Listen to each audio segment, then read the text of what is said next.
एक शिक्षक के रूप में मुझे जो आप सभी से स्नेह प्राप्त हुआ है उसका मैं बहुत बहुत आभार व्यक्त करता हूँ। अज्ञानी होना गलत बात नहीं है, लेकिन जीवन भर अज्ञानी बने रहना बहुत बड़ी गलत बात है। ऐसा कहना स्वामी विवेकानंद जी का था। स्वामी विवेकानंद जी एक महान दार्शनिक थे। उन्होंने भारत के ज्ञान और दर्शन को विश्व के सामने रखा। उन्होंने बताया कि शिक्षा का असली मतलब क्या है। शिक्षा का मतलब ये नहीं है कि हम जानकारियों को, सूचनाओं को अपने अंदर इकट्ठा करके जमा करें। शिक्षा का मतलब तो ये है कि जो हमने जानकारियां इकट्ठा की हैं उसका हम सदुपयोग करें। उनके अनुसार शिक्षा व्यवहारिक होनी चाहिए। जो शिक्षा व्यवहारिक नहीं है वो शिक्षा व्यर्थ है। आज 5 सितंबर यानी शिक्षक दिवस सर्वपल्ली राधाकृष्णन का जन्मदिन है। सर्वपल्ली राधाकृष्णन ने अपने जीवन के 40 वर्ष एक शिक्षक के रूप में व्यतीत किए। सर्वपल्ली राधाकृष्णन 1952 में भारत के पहले उपराष्ट्रपति बने। 10 वर्ष तक ये उपराष्ट्रपति बनने के बाद डॉक्टर राजेंद्र प्रसाद के बाद भारत के द्वितीय राष्ट्रपति का पदभार इन्होंने 1962 में संभाला। जब ये उपराष्ट्रपति थे तो 1954 में इन्हें राजेंद्र प्रसाद के द्वारा भारत रत्न से सम्मानित किया। जब ये राष्ट्रपति बने 62 में तो इनके प्रशंसकों, इनके चाहने वालों, इनके छात्रों ने इनसे अपील की कि इनका बर्थडे जो है वो शिक्षक दिवस के रूप में मनाना चाहते हैं। तो इन्होंने इनको हाँ बोला और तब से ही हम 5 सितंबर को टीचर्स डे मनाते आ रहे हैं।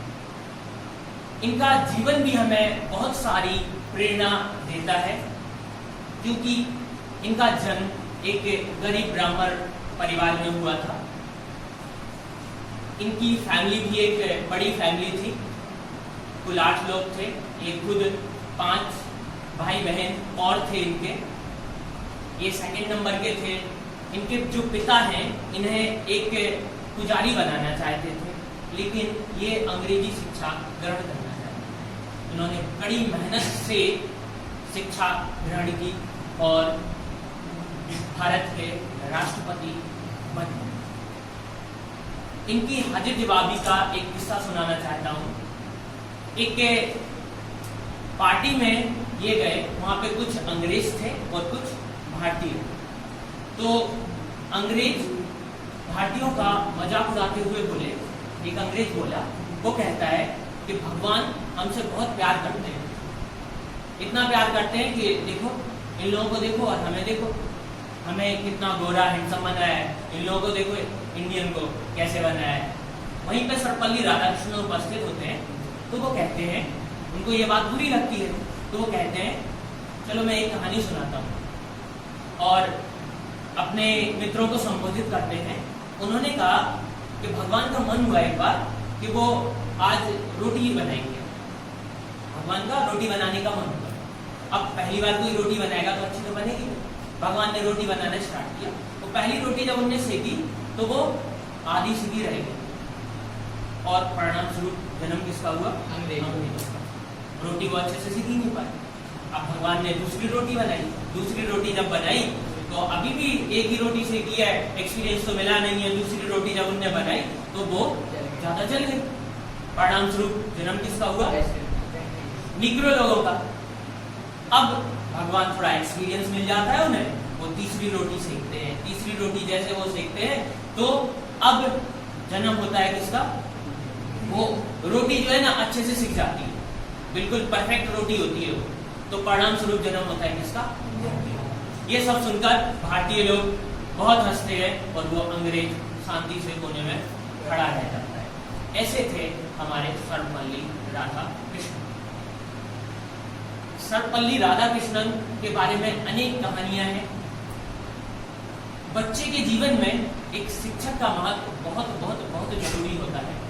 जैसे अगर अरस्तु ना होते तो महान सिकंदर कोई न बन पाता, अगर चाणक्य ना होते तो कोई चंद्रगुप्त ना होता, अगर रमाकांत आर्चेकर ना होते तो कोई सचिन तेंदुलकर नहीं होता। और लास्ट में मैं केवल ये कहना चाहूंगा कि आप जीवन में नई नई उपलब्धियां में पहुंचे, उन्हें ग्रहण करें, जीवन में कुछ ऐसा करें कि लोग आपके जैसा करना चाहें। Thank you.